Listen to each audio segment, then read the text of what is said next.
In this podcast episode, Andrew and Jihi Bustamante, a married couple and former CIA officers, share insights into their espionage careers, including an insider look at how the CIA uncovered a mole within its ranks.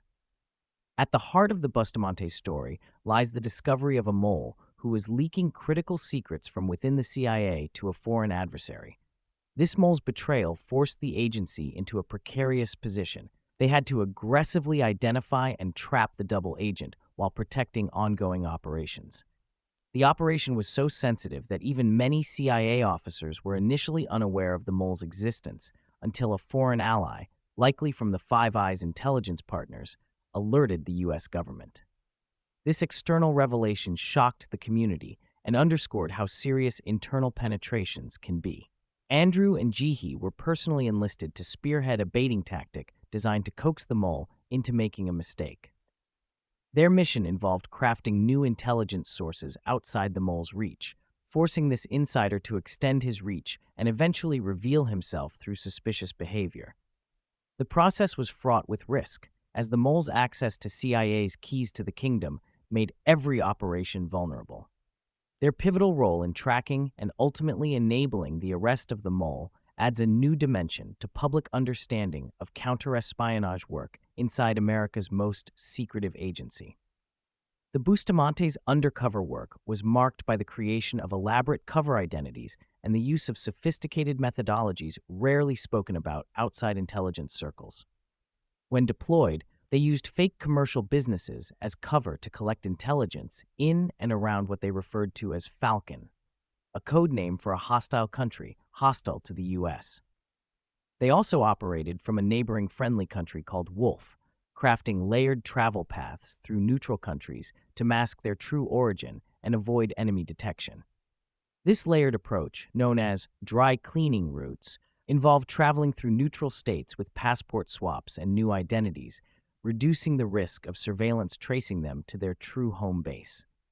Through such tactics, Andrew assumed the identity of Alex Hernandez, managing a fictitious company called Acme Commercial, purporting to source disposable goods. Their daily lives balanced real-world cover business activities, intricate surveillance detection routes, and managing clandestine communications in high-risk environments. The level of detail shared about their operational planning opens a window into a world largely invisible to the public and often romanticized by Hollywood.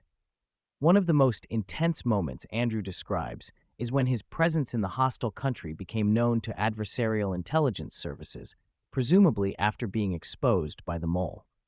He recounts the terrifying realization of being under active surveillance, multiple vehicles and operatives following him, tracking his every step. The experience of running surveillance detection routes while managing a spike of fear and physiological stress vividly illustrates the psychological demands of spy work. Despite sophisticated training that included stress mitigation techniques like box breathing and cognitive control, the weight of isolation and threat from being caught or disappeared loomed large. Being captured meant plausible deniability from the U.S. government and potential long-term imprisonment or worse. Andrew's tactical approach to dealing with interrogations and evading enemy forces during his eventual escape attempt from the hostile country portrays both the gravity and grit required for survival under such profound pressure. Throughout their recount, the Bustamantes are clear in describing the CIA's operational mentality as morally ambivalent. Their overriding objective was protecting American lives, even if that meant engaging in activities uncomfortable or objectionable to the average citizen, such as facilitating the distribution of materials like child pornography or gold bullion to assets, or adopting terrorist group cell tactics to outmaneuver adversaries. They emphasize that espionage today is a team sport relying on foundational tactics learned from the War on Terror rather than the glamorized solo agent archetype. This pragmatism underscores how intelligence agencies adapt unconventional and ethically complex tactics in counterintelligence and counterterrorism efforts where the end goal overshadows the means. The Bustamantes' work embodies this principle, showing an agency willing to dive to great depths in unconventional ways to maintain strategic advantage. The episode sheds light on the complex psychology and motivations behind double agents or moles, distinguishing them from stereotypical caricatures. Rather than mere greed, often these betrayed officers are motivated by a toxic combination of unmet validation, loyalty disputes, or being filled with resentment by their own agency. Foreign intelligence services exploit this vulnerability to recruit assets by offering money, protection, and a sense of purpose or appreciation otherwise absent. This nuanced understanding helps dismantle simplistic narratives about spies. Double agents rarely admit guilt openly and are often prosecuted under lesser charges to protect ongoing investigations. The Bustamantes' insight into the mole's motivation, payment scale, and the FBI sting operation that ultimately led to the mole's arrest emphasizes the professionalism and complexity inherent in catching such insider threats.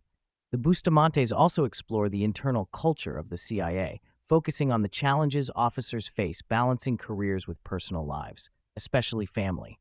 Both Andrew and Jihi recount navigating operations that kept them apart or placed them under mortal risk, all while handling internal expectations and hierarchical pressures. The agency's rigidity, especially regarding family leave or accommodating parenthood, ultimately pushed them toward departing the CIA to prioritize life outside espionage. They candidly discuss how loyalty to the agency often conflicts with personal fulfillment, describing how agency culture fosters both operational excellence and a need for validation that can trap officers in cycles of self-doubt and sacrifice. Their decision to leave reflects a broader challenge many intelligence professionals face when trying to reconcile dedication to country with needs for stability and parental roles. In discussing espionage technology, they emphasize the almost inevitable vulnerabilities inherent in digital devices, software, and communications. They share how devices used in the field are chosen with the assumption they will be hacked or cloned, using tradecraft such as air gapping and encrypted communications to mitigate but never eliminate risk. The reality that modern adversaries have immense capabilities to breach phones, computers, and networks, even during routine processes like immigration screening, depicts a shadow war of hacking and counter-hacking as integral to covert operations. Their explanations about visa requests and intelligence warrants also offer a rare peek into how the government legally surveils individuals suspected of wrongdoing, highlighting that privacy in the digital age is more limited than most citizens realize. This candid acknowledgement challenges illusions around digital security and signals the necessity of operational skepticism for both intelligence officers and civilians alike. The conversation veers into broader reflections about intelligence agency operations, including the creation of both fake and legitimate commercial enterprises as fronts for espionage.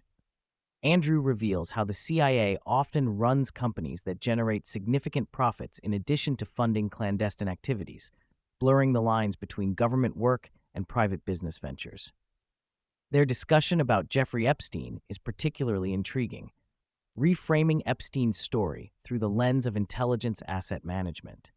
They speculate that Epstein may have been an asset or a bait used by foreign intelligence to collect compromising information rather than merely a criminal mastermind, explaining some of the secrecy and failure to release crucial flight logs or guest lists.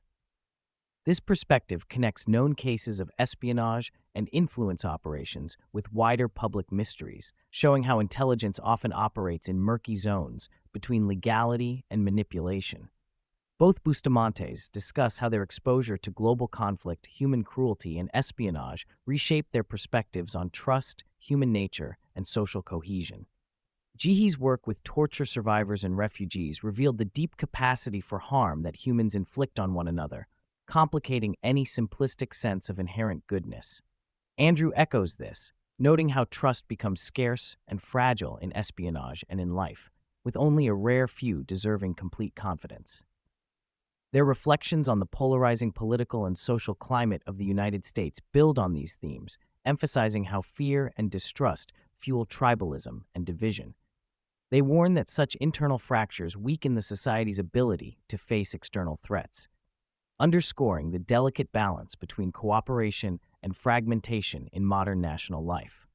The Bustamantes provide a sobering analysis of the current American political and social landscape, They describe the country as entering a transformative phase marked by the erosion of long-standing democratic norms, increasing executive power, and deep political gridlock. This stalemate hampers effective governance on critical issues like immigration, foreign policy, and budget stability. They weigh potential outcomes of this transition, assessing probabilities that the U.S. might face prolonged instability and economic difficulty, or, alternatively, successfully recalibrate its trajectory under decisive leadership.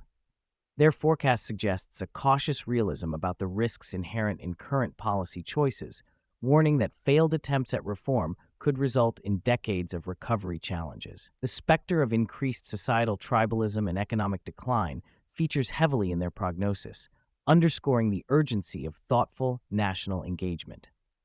A deeply personal thread runs through the conversation as Andrew and Jihi discuss their motivation to leave the CIA and start anew, balancing their family goals with the demands of intelligence careers. Their experiences underline how operational secrecy, physical danger, and the agency's inflexible expectations create tension with the desire for normal family life. Their candid revelation about planning to leave the United States by 2030 reflects a broader disenchantment with current American societal trends and governance. They urge individuals to recognize the writing on the wall and remain mobile and adaptable, emphasizing the importance of securing joy and connection in the present moment rather than postponing life's meaningful experiences. Finally, the Bustamantes distill key lessons from their intelligence careers applicable to anyone seeking success or resilience. Emphasizing foundational principles over flashy technology or shortcuts, they advocate returning to sticks and bricks strategies, reliable basics that endure. This philosophy applies broadly across business, relationships, and personal growth. They also impart insights on managing stress, mental resilience, negotiation, and reading human behavior, all techniques honed in the spy world but invaluable in everyday life. Their message encourages embracing uncertainty, confronting one's internal doubts or head trash, and deliberately choosing paths that maximize joy and contribution to others.